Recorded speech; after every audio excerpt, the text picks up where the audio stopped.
Hello, guys. It is Kate here from Hello Funnels, and welcome to the Doing It Online podcast.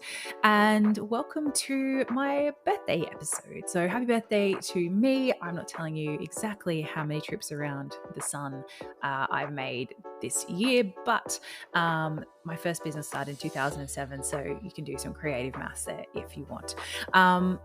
So today's episode, I really wanted to make it just a quickie and to talk about one of the biggest lessons that I learned / relearned this year. So let's dive right on it.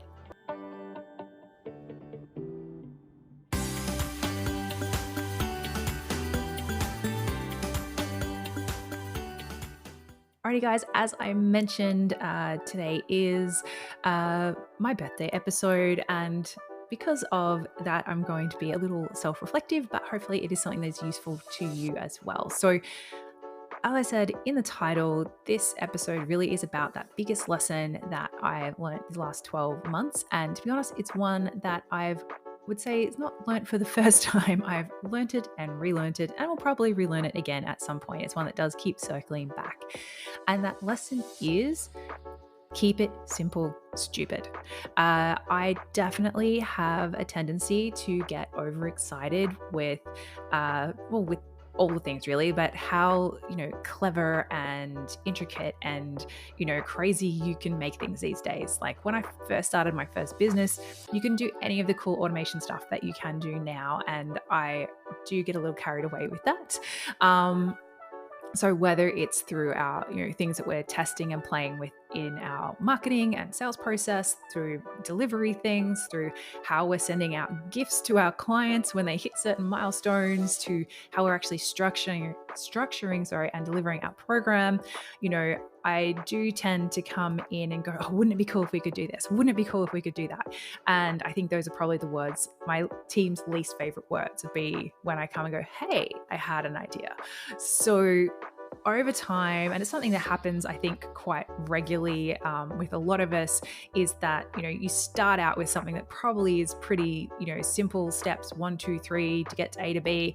And then you start to add a little side mission over here and a little caveat over here and a little breakout there. And eventually things start to get more and more complex. Or, which is actually probably more what I do, is you sit down at the start and you map out something crazy and complex from the start.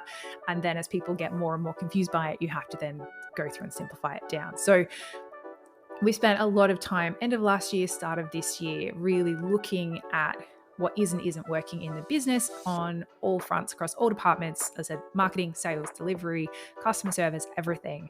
And funnily enough, or not funnily at all, as always happens, the things that work the best, and this is one of the things that we teach when we teach funnels as well, but the things that always are working the best are the simple things. The crazy, complex, clever stuff just never works as well. You'll have some people who'll come through and love it, but others who are just like, particularly like with marketing funnels, people, 80% of people will not do exactly what you think they will do. So they're going to end up in some weird little limbo, no man's land or something. And, all this stuff is best.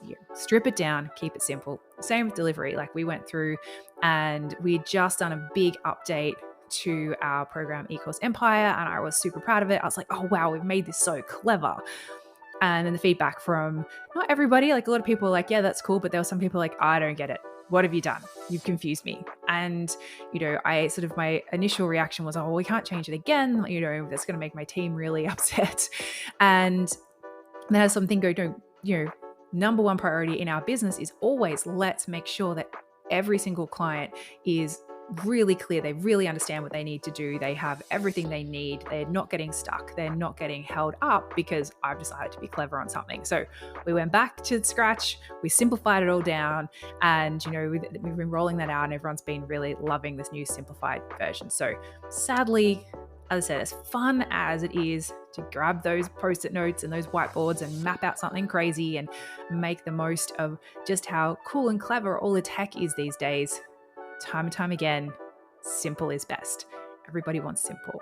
And it was probably, definitely a good lesson for me to learn prior to coming in and creating our new program, eCourse Elite, because I think particularly once you have a more established business, you really, really like simple plays a whole new role here. Like when people are just getting started in business, you want to keep things simple because people are learning a lot, and so they need to be guided, and you want to try not overwhelm them. You want to make sure that no one's getting lost or confused, because there's a lot of new concepts and a lot of stuff that can be, really taxing mentally.